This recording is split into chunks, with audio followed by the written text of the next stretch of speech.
Ladies and gentlemen, hit subscribe to this channel right now. What have I been telling you about June?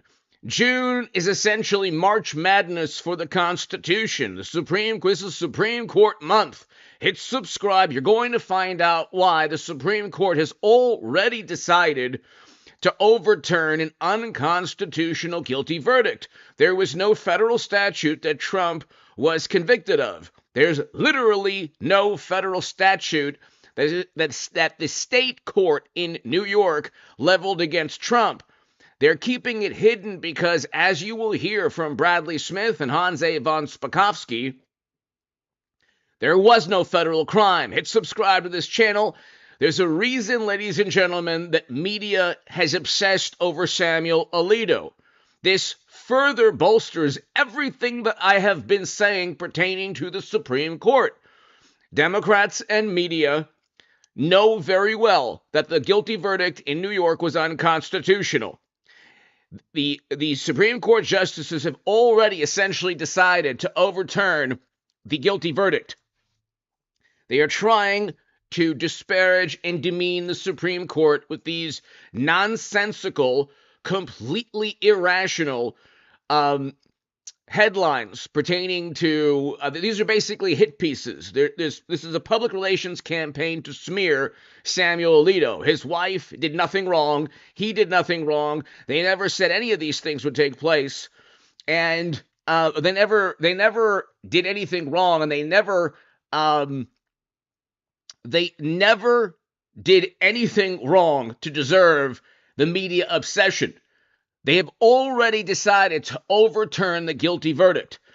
That's why media has tried in the most unethical manner to disparage and demean Samuel Alito with these hit pieces. They're overturning the guilty verdict. 100% certain. I can tell you with 100% certainty the Supreme Court, when it gets to the Supreme Court, will overturn the guilty verdict because a state cannot issue a federal crime without the federal government involved. The Department of Justice and the Federal Election Commission dropped the case against Trump. It is a fact that when it gets to the Supreme Court, they'll overturn it. I can't tell you when, though. You have Mark Levin here really quickly. He's brilliant, and he's going to explain the Supreme Court precedent regarding overturning the guilty verdict. There's already been precedent pertaining to landmark Supreme Court cases that John Yoo will talk about in a second, former Attorney General, preventing the state of New York from leveling a federal crime without the Department of Justice involved. It's blatantly unconstitutional. Hit subscribe to this channel. Everything that I have been saying, ladies and gentlemen, is taking place. The Supreme Court essentially has already overturned the case. Everyone knows this. That's why they're going after Alito, Justice Alito and his wife. It's unconstitutional. Trump will also get a huge victory on immunity. Presidential immunity. He'll get two major victories by the Supreme Court, hopefully this month. Definitely the presidential immunity victory over the special counsel. Hit subscribe to this channel. Ladies and gentlemen, to my super chat, thank you. To the members, thank you. This is Mark Levin explaining the Supreme Court precedent, the fact that the Supreme Court must get involved before July 11th, but definitely before November. For this election and future elections, for this republic, how we elect presidents, and for our electoral system. If there's ever been a case that the Supreme Court should take up, and I would argue would take up, it's this case. It checks off all the unconstitutional and unlawful activities that would trigger Supreme Court intervention. Now, I can't predict that in advance. The basic pushback I get from some of these lawyers who really don't understand what they're saying is, well, the court's not going to take it up. How do they know? The court took up Bush versus Gore the Bush and Cheney campaign weren't waiting around for a final decision by the Florida Supreme Court. Everything that I've been saying, ladies and gentlemen, has taken place. There was a 9-0 unanimous Supreme Court ruling overturning the absurd, unconstitutional Colorado ban. I said it would happen. It happened. I'm telling you, the Supreme Court has already decided to overturn, essentially already decided to overturn the absurd guilty verdict against Trump. That's why they're going after Samuel Alito and his wife. Let's continue with Mark Levin. And said, well, the Supreme Court won't take up the case. They took the case to the Supreme Court. They weren't even sure how to characterize their case as an emergency appeal. The court accepted it as a writ of certiorari. Doesn't matter. On December 8th, in a 4-3 decision, the Florida Supreme Court ordered immediate manual recounts of overvotes for the office of president in all counties where such recounts had not already taken place. They were changing state election law, and they were cherry-picking counties that would help Gore. The Bush campaign petitioned the U.S. Supreme Court for a stay of the recount order, writes Britannica, which was granted on December 9th. Treating the petition as a writ of certiorari, a formal request for review, the court agreed to take up the case, Bush versus Gore. The Florida Supreme Court was out of control. They were interfering with the eventual electoral count in Florida. They were trying to deliver the race to Gore. The justices, among other things, they're flesh and blood. They're human beings. They shower like we do. They eat like we do. They do other things like we do. And they see what's taking place. They saw that this court was out of control, changing election laws to advantage Al Gore, and the Supreme Court knew it. At oral argument on December 11, Bush's legal team asserted that the Florida Supreme Court had exceeded its authority by ordering the manual recount of undervotes, while Gore's team contended that the case, having already been decided at the state level, was not a matter for consideration at the federal level. In a per curiam ruling issued the following day, the court found 7-2 that, owing to inconsistencies in manual recounting methods and standards between Florida counties, the Florida court's order of a manual recount amounted to a violation of the Equal Protection Clause in the 14th Amendment. By a smaller majority, 5-4, the court also ruled that no new recount could take place because none could be finished by the safe harbor deadline, the date set by federal law by which states were required to resolve any disputes regarding the selection of presidential electors in order to guarantee that their final determination, quote, shall be conclusive and shall govern in the counting of the electoral votes as provided in the Constitution, unquote. The extent to which the court went to stop what the Florida court was doing. So there's already Supreme Court precedent regarding taking up a case because of the historic nature and timeline. So when people say it hasn't happened yet, I'm telling you that it'll be over. The Supreme Court is already, they're human. They look at the cases just like you and I do. They've already overturned the absurd guilty verdict. At least they've decided, six of the 9 justices have already decided. Number 1, to give Trump constitutional presidential immunity, partial immunity, he'll get a huge victory. Media and Democrats know this. They're livid. I told you this for months. Now they're accepting the reality. That will come out in June, this month. I'm telling you, this month is like March Madness for the Supreme Court, or for the Constitution. And I'm also telling you, like I told you about the unanimous Supreme Court decision overturning the absurd Colorado ban, that they will overturn the guilty verdict. It's just a matter of when they accept. They can accept before, they should accept before July 11th sentencing. They need to do that because Democrats want to jail Trump. Then you get Hunter today. It's like, well, Hunter actually did commit a crime. Trump did not. I know that seems like irrational or nonsensical or unfair to wonderful, morally superior Democrats, but Hunter doesn't have to commit a crime for Trump to have committed a crime, and Trump doesn't have to commit a crime for Hunter to have committed a crime. Not everything, okay, life does not exist on this curve, this moral curve, this moral relativity that Democrats live within. They convict Trump under absurd, unconstitutional guidelines, and then they say, well, look, we did it to Hunter too, but Hunter committed a crime. Trump did not.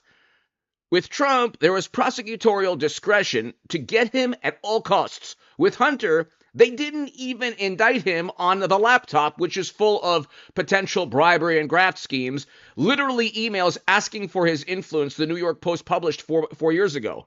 There are literally emails the New York Post published linking Joe to bribery schemes, where he's called the big man that gets 10% of business deals. And so then they get him on a charge that has nothing to do with the overall likely criminal behavior. Anyway, let's continue. It's really funny. We can go on forever. Doing to stop the recounts in the middle of the recounting, to say that's enough. Your deadline has been met, and that's the end of it in Florida, is far more extraordinary. Far more extraordinary than anything Donald Trump and his lawyers would be asking the Supreme Court to do. Why? These are federal law, federal constitutional violations, federal jurisdictional violations by an acting state judge and a prosecutor, by two people. And it's ongoing. Sentencing and other issues have to be decided by the local judge, and then the appellate level, and then the level after that. This is an ongoing violation. It doesn't even matter what the final court has to say. Again, if I'm Donald Trump's lawyers, I go through that process, but you go to the Supreme Court of the United States. Now, how do we get to the Supreme Court of the United States? The state of New York leveled federal charges against Trump. They can't do that without the federal government involved.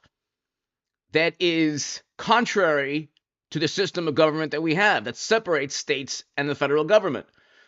If Trump committed a federal crime, the Federal Election Commission, the IRS, and the Department of Justice would have to find specific legal statutes that Trump broke and then charge Trump. They have a special counsel with federal crimes that Trump allegedly broke. Yet they didn't level any federal crimes because they know there's no FEC violations. It was Clinton and the DNC that actually got fined.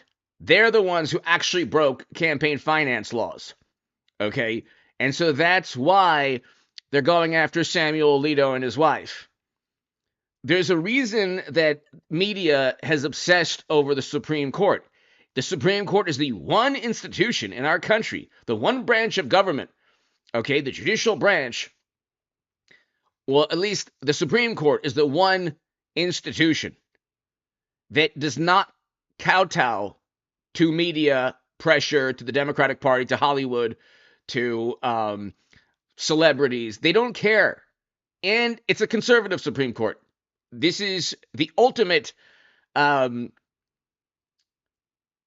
have the ultimate say on what's constitutional, and they know very well that Democrats routinely commit unconstitutional engage in unconstitutional conduct.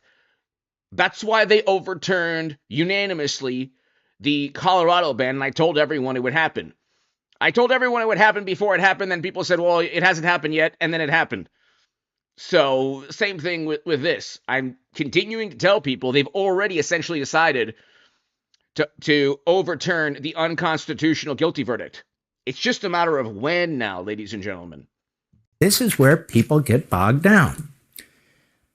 There are writs at common law. And it really doesn't matter which writ you follow. Here's a piece by former Attorney General Griffin Bell. He would later become Attorney General under Jimmy Carter.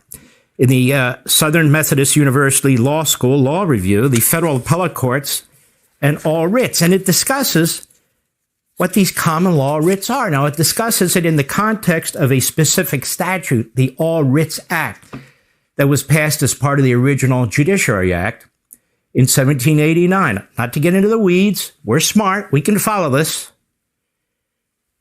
The peremptory common law writs are among the most potent weapons in the judicial arsenal. These common law writs are used, they're rare, but they're used more and more within the federal chain of courts. At BrandsMart USA, buy. Does he say here? Well, the basis for general judicial supervision over inferior courts, inferior federal courts, through extraordinary or preemptory writs can be found in early common law. The All Writs Act is a direct descendant of the Judiciary Act of 1789, other than the Supreme Court, which is created by the Constitution. Everything else is created by Congress. All the other courts, the number of courts, how many justices are on the Supreme Court. It granted federal courts the power to issue extraordinary writs in aid of their respective jurisdictions. And while it is clear that the All Writs Act authorizes the issuance of the traditional common law writs of mandamus and prohibitions, the phrase all writs also encompasses common law certiorari, injunctions, subpoenas.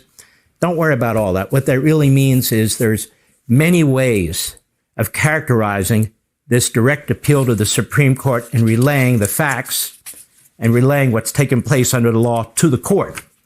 In fact, you can use multiple requests for writs. It says choosing the correct writ to obtain the desired relief is no longer necessary in the federal courts.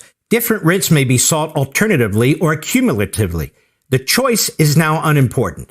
The subtle distinctions among the various writs have no effect on their relative usefulness as vehicles for interlocutory review. We're not seeking interlocutory review at the federal level, but in effect we are of the state court's activities.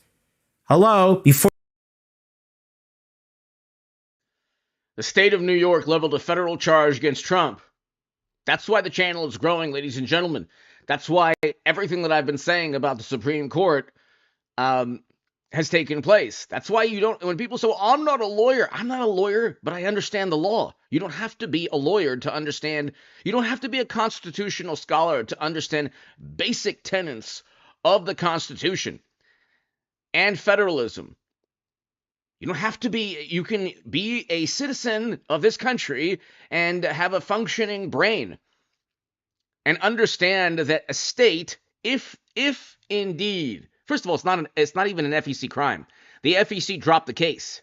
Trump could have paid with his own money.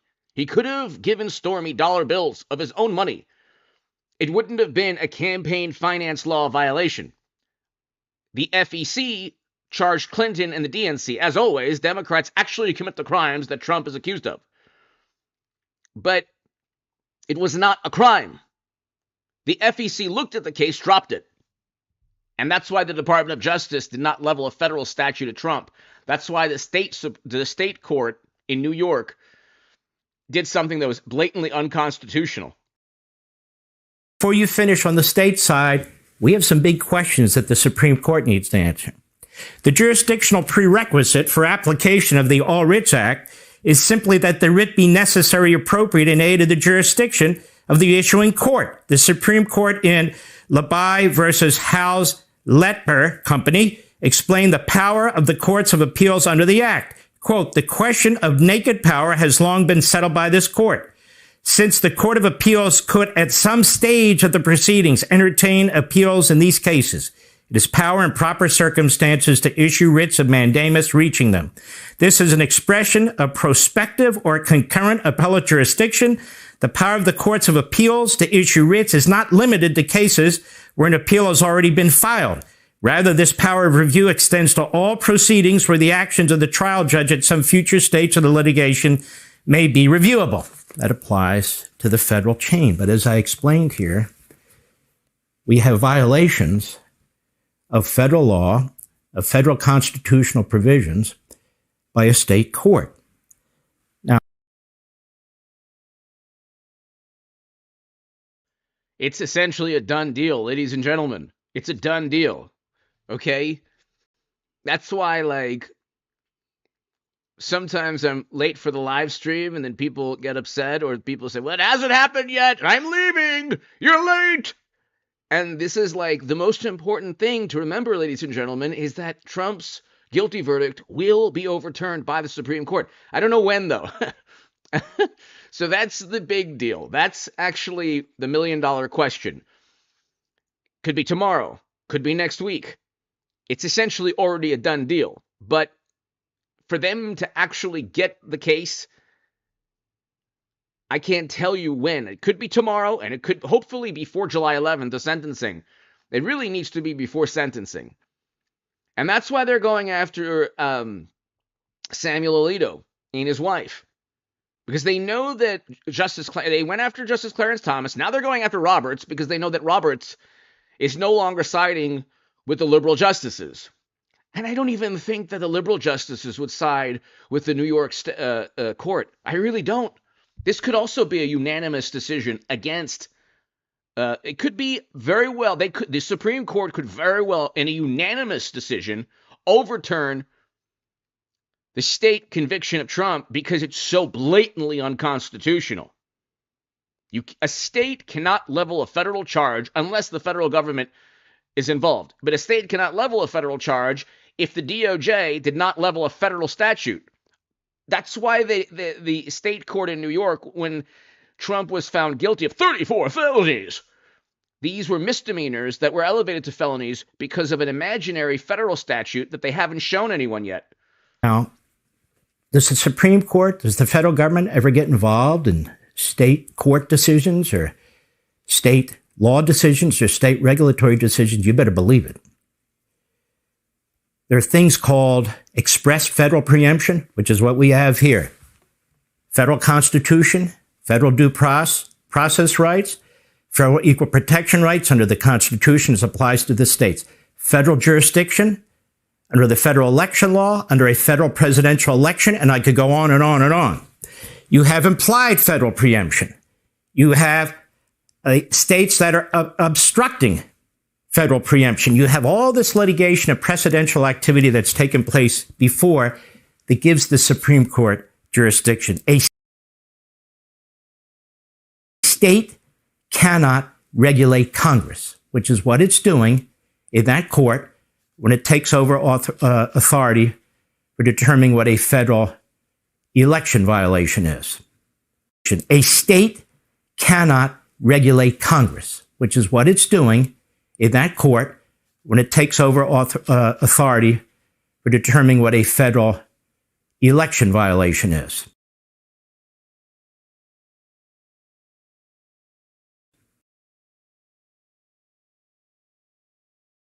So Mark Levin, in a brilliant manner, very educated, intelligent man, knows the Constitution, knows the law. A state cannot level a federal crime without the federal government involved. That's exactly what happened. That's why it's going to be overturned. The only question now is when they get it. But it's essentially already been overturned. That's why media, they're hyperventilating and they're acting in the most apoplectic manner towards the Supreme Court. They want to sue the Supreme Court. Here, you can look. This is hilarious. Really quickly. Whoopi Goldberg suggests suing the Supreme Court. And there was nothing that the Samuel Alito or his wife said that was illegal in any way, shape, or form. So I don't know what they're talking about. We can get to what his wife said a little later. It's complete nonsense that Democrats are obsessed over. Media.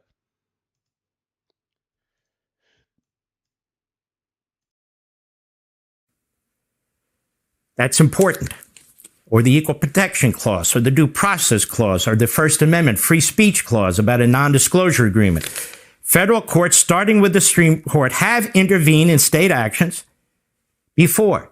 Civil rights issues, death penalty issues, Bush versus Gore, a presidential election issue, where you have federal jurisdiction issues. And how have they used it? Well, the Supremacy Clause, they've used the Commerce Clause, they've used the Necessary and Proper Clause. When it comes to regulating federal elections, especially a presidential election, Congress has exclusive plenary power. And the Supreme Court has overall authority. When you have an extraordinary, radical, extreme, multitudinous case of violations of federal law, whether it's substantive, whether it's process, whether it's jurisdiction. This is the case. Me, as I said first out of the gate, I'd file common law writs. I'd file a writ of prohibition that restrains a body exercising public power from exceeding its powers or usurping jurisdiction, which it does not have. It seems like this. You could file a writ of mandamus ordering a lower court, in this case, the state courts, to stay their actions while the court considers it.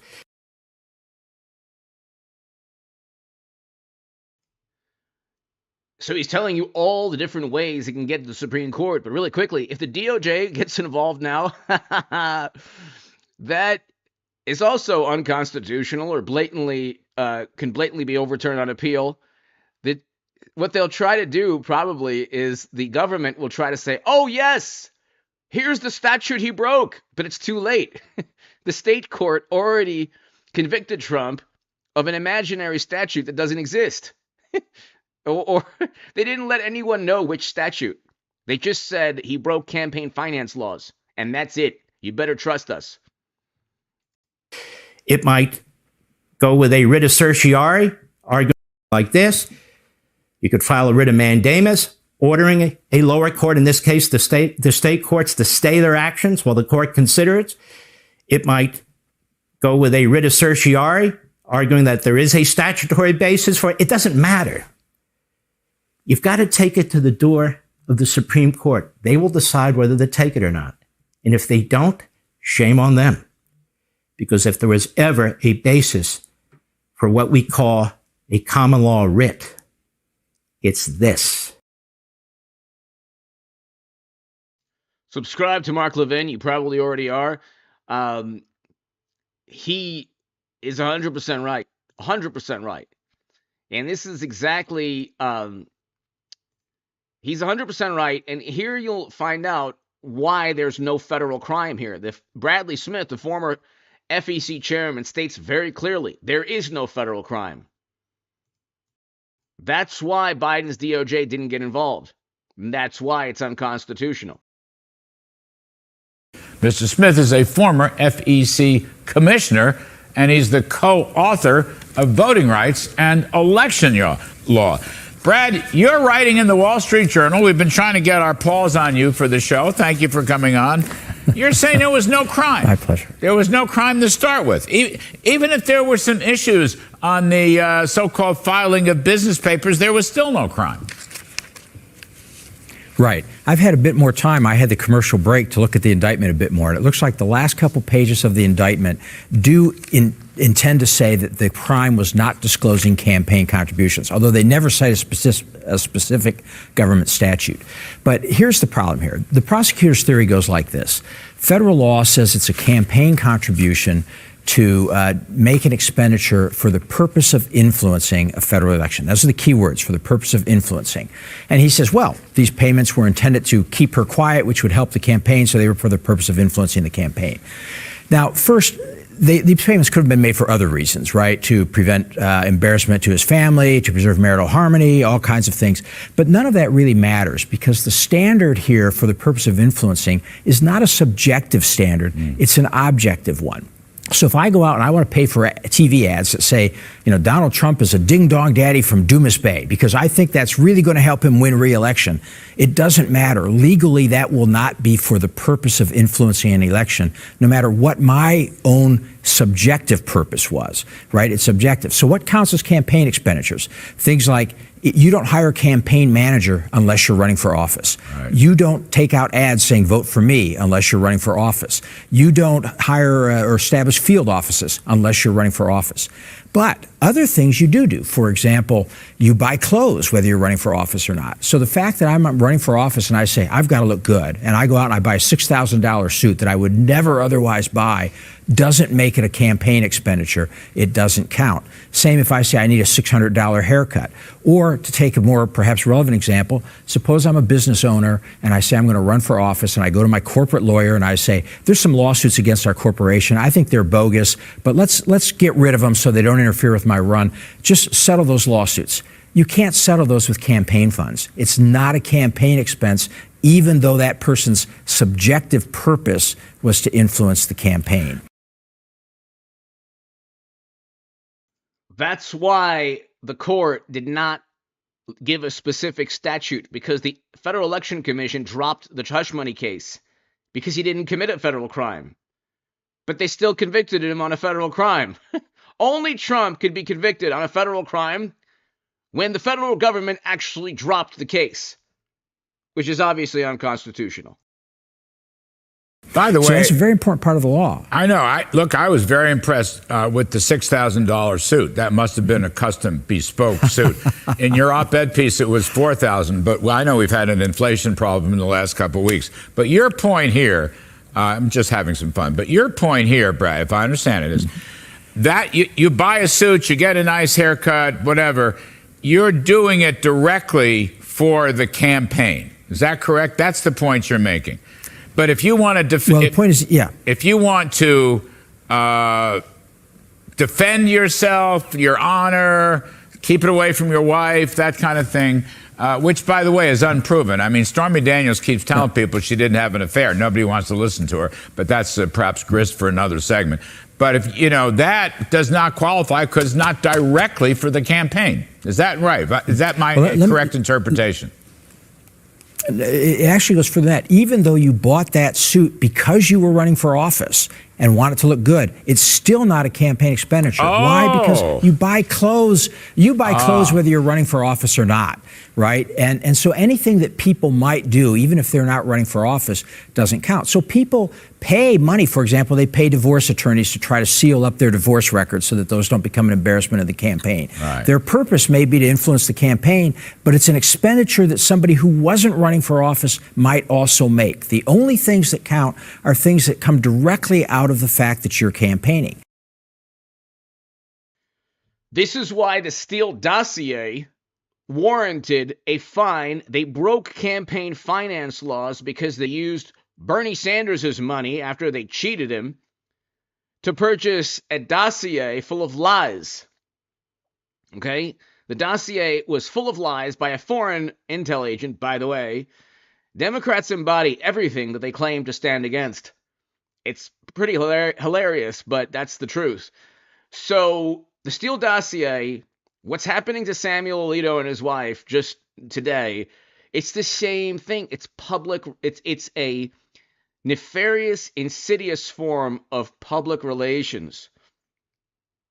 And then Democrats try to alter the law, get people investigated because of this this sinister PR public relations campaign.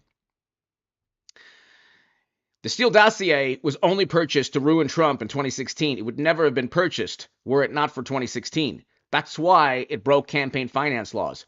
Trump would pay Stormy like anyone would have paid to keep an affair quiet.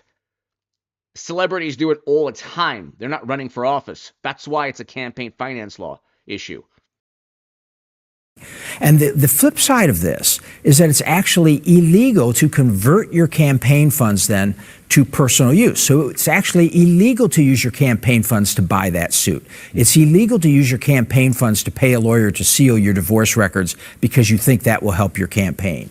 And this is the real problem you have here. Not only is there, I think, not a campaign finance violation, this underlying alleged violation, but it's a situation where they're going to get Trump coming or going, because I think, knowing Bragg, and you've set the political stage very well, had Trump paid for this with campaign funds, I think we can feel pretty certain that he would be being charged today with having illegally converted his campaign funds to personal use. In other words, they were going to get him coming or going. If he pays for it with campaign funds, they were going to say it was illegal personal use. If he doesn't pay this money with campaign funds, which was the reality, now they say, oh, well, he should have used campaign funds. And that's, the antithesis of the rule of law, where you set up a system where no matter what course of action a person takes, they're going to be held in violation of the law. Well, I mean, but how does that get up to the Federal Election Commission? This is exactly why, if you listen to Bradley Smith right now, the Supreme Court has already decided. It's just a matter of when it gets to them. The 6 justices, and even 2 or all 3 of the liberal justices, they know this is, against the Constitution. And Bradley Smith is going to explain this right now. Which has already turned this case down once. Right. Well, this raises yet another question. Can, of course, a state prosecutor prosecute an alleged, quote, federal crime that the Federal Election Commission and the Department of Justice have already decided not to prosecute? We might think about it this way. Imagine if New York just passed a law saying it is a violation of the New York Penal Code to violate any federal law.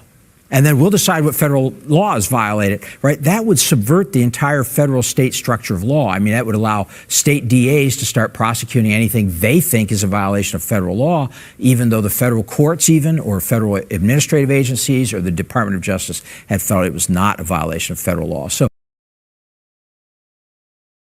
let's listen to that again. That's what I have been saying for 2 weeks now. Okay? This is so obvious. This is even more overt and obvious and blatant than the unconstitutional Colorado ban that was overturned unanimously. I think that it could very well be unanimously. The Supreme Court could unanimously overturn the absurd state ruling against Trump. This case down once. Right. Well, this raises yet another question. Can, of course, a state prosecutor prosecute an alleged, quote, federal crime that the Federal Election Commission and the Department of Justice have already decided not to prosecute? We might think about it this way. Imagine if New York just passed a law saying it is a violation of the New York Penal Code to violate any federal law, and then we'll decide what federal law is violated, right? That would subvert the entire federal state structure of law. I mean, that would allow state DAs to start prosecuting anything they think is a violation of federal law, even though the federal courts or federal administrative agencies or the Department of Justice had felt it was not a violation of federal law. So it's really getting into sort of wacky legal theories, but also I think very dangerous theories. Again, if we think about the rule of law, I don't think this can be emphasized enough that if Trump had paid for these with campaign funds, which the DA says he had to have done, I think they'd probably be chasing him today for illegal conversion of campaign funds to pay this personal expense. We don't know.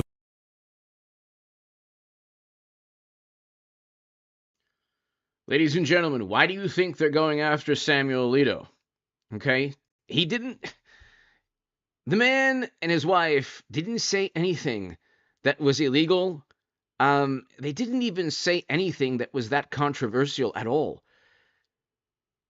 I mean, it's like a waste of time to go into it, but there was a recording of Justice Alito where he's saying that the way American politics is, one side wins, one side loses. What is wrong with that? That's exactly the way Democrats see things.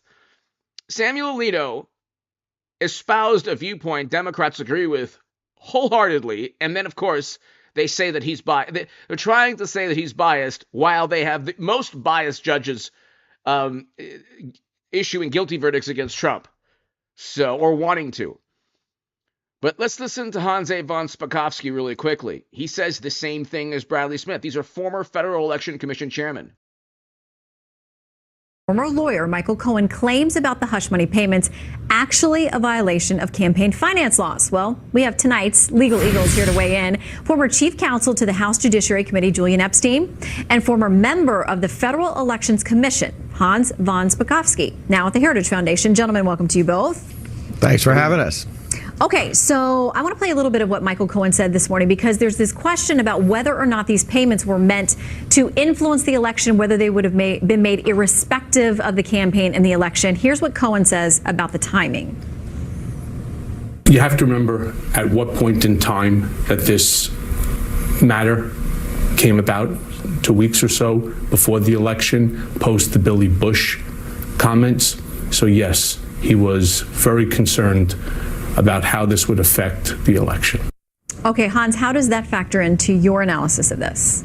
Well, it doesn't really factor into it. The plain fact is that neither the FEC, the Federal Election Commission, nor former chairs of the commission believe that paying hush money is a campaign-related expense. It's a personal expense. It's the same as a business expense of a business owner. It's not related to the campaign. That was certainly the attitude of the FEC towards John Edwards when his contributors actually paid $1 million to his mistress. So it's not a campaign-related expense, no matter what the U.S. attorney in New York has persuaded him to plead guilty to. Okay, the question on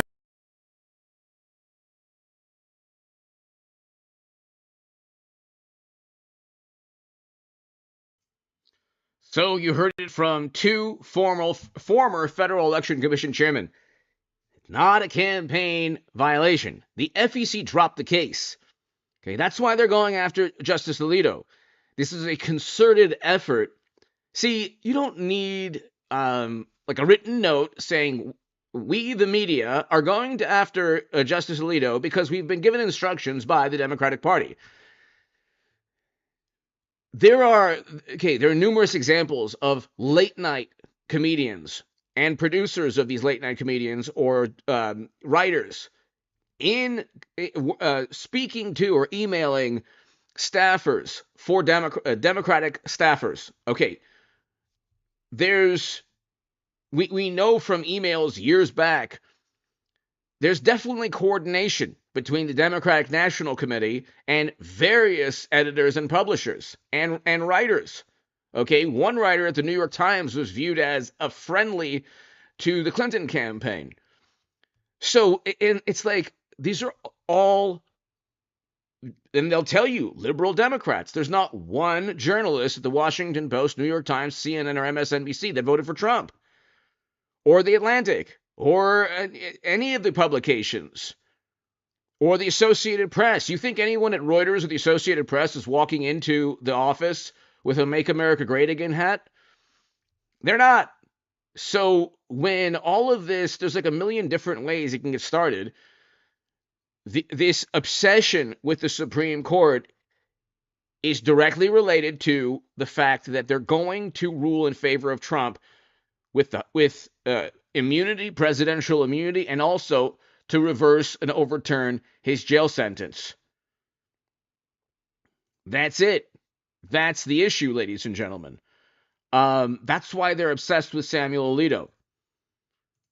Let's go ahead. You can listen to Bradley Smith again.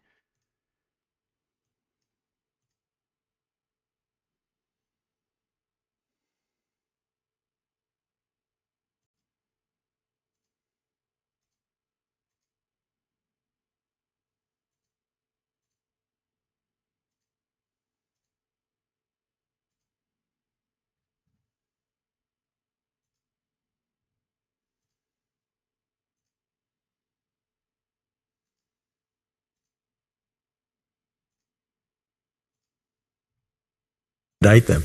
But no, it's a good example of things that influence the campaign. And it's worth noting that under the FEC's regulations, if you're an incumbent office holder, you're presumed to be running for re-election. So you're all presumed to be candidates unless they've announced that they're not seeking re-election. So they would be candidates, and this is something that they probably did to influence their future campaign or their perception as office holders. And one thing that's worth adding here, Mark, is because I hear this from people all the time, and even some other, election people who know election law, lawyers and some former other commissioners will say, yes, but it was to influence an election. But the FEC in its regulations very specifically rejected the idea that even as to whether it was primarily to influence the election or not, and choosing instead this test that it has to be an obligation that was created for the election. In other words, they didn't want to get into the question of trying to guess, well, did they do this primarily for the election or primarily for personal purposes? And it's very specific about that in the regulations. And I think that's a very important point that people need to keep in mind. And that was done actually to make it more objective and actually to prevent candidates from using their campaign funds for personal use. But, that's the flip side. And I tell people, imagine if you're a lawyer for the Trump campaign and you want to do it all right. You've got one provision of the statute says I have to pay it with campaign funds. Another provision seems to say I can't pay it with campaign funds. Somebody's going to get them coming or going, and that's part of the problem. So if you're a lawyer for the Trump campaign. And again, Clinton and the DNC were fined by the FEC. There is no campaign finance violation that Trump committed. That's why it's unconstitutional, ladies and gentlemen. Hold on one second. You can hear Hanzé von Spakovsky again, in addition to Bradley Smith.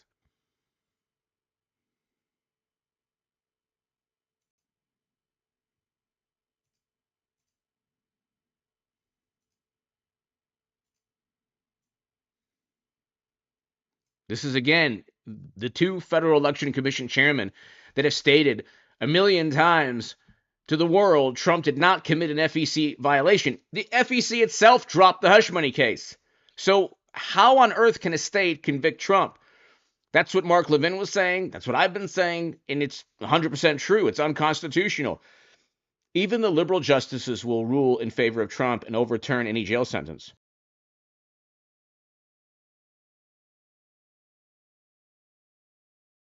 Hans Bukowski agrees with the president, and he joins us now. Hans, thanks so much for being here. Sure, thanks for having me. Set this up for our viewers. What is this campaign finance law, and why do you say Donald Trump did not violate it? It's called the Federal Election Campaign Act, and it governs the raising of money and the spending of money for all federal campaigns. That's anyone running for Congress or the presidency. Mr. Cohen pleaded guilty to a supposed violation of that law because of payments that were made, I guess you could call them hush money payments, to two women who were claiming that they had had affairs with the president. The problem with his guilty plea is that those payments aren't covered by the law. The only way these kind of... By the way, the genius Michael Cohen pleaded guilty to something that isn't a crime. He did so obviously because he actually committed crimes, defrauding banks and withholding millions from the IRS, and to play ball with Democrats who run New York. He pled guilty to things that he didn't even do. Expenses are covered under the law is if they are campaign-related expenses. This is a potential personal liability of the president, and you actually can't use campaign funds, money that you've raised from campaign contributors, to pay for something like that. Well, you had mentioned and quoted Federal Election Commission Chairman Brad Smith, who said that these payments to women were unseemly, but they're not necessarily illegal. Yeah, and that's the key thing for people to keep in mind here. We're talking about what is an actual violation of federal law. And this is not something that the Federal Election Commission, and that's the independent agency that is supposed to enforce this law on a civil basis, and that's where I used to serve as a commissioner. It does not consider that these kind of payments are related to a campaign. Therefore, the rules and regulations don't apply to how that kind of a payment is made. Do any of Michael Cohen's or the president's actions, Hans, constitute a civil offense? No, I don't think they do, and they certainly don't constitute a criminal offense. Why? Well, because under the law, to prove a criminal violation of the campaign finance law, you have to prove that it was a knowing and willful violation. You can't prove that when you have former FEC commissioners saying it's not a violation of the law. You have the FEC saying it's not a violation of the law. That raises great doubts about it, and so how can anyone be found to have willfully and knowingly violated the law? Michael Cohen, he says that this was done to sway the election, so doesn't that make it campaign related, Hans? No, it doesn't, and here's why.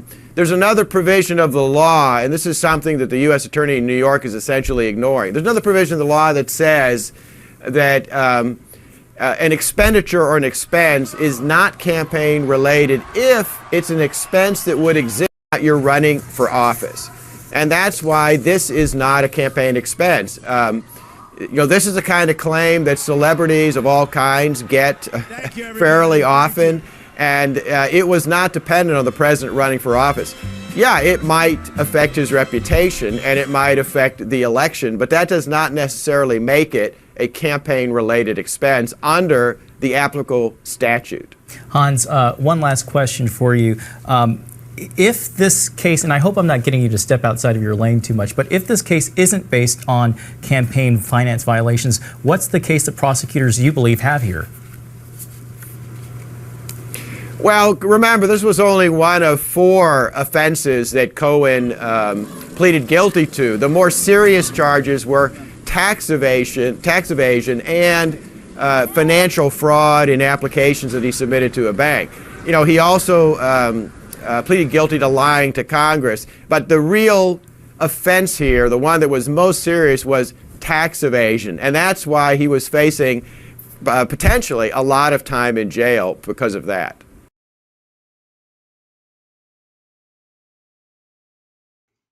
So, as you can see, ladies and gentlemen, there was no federal crime Trump committed.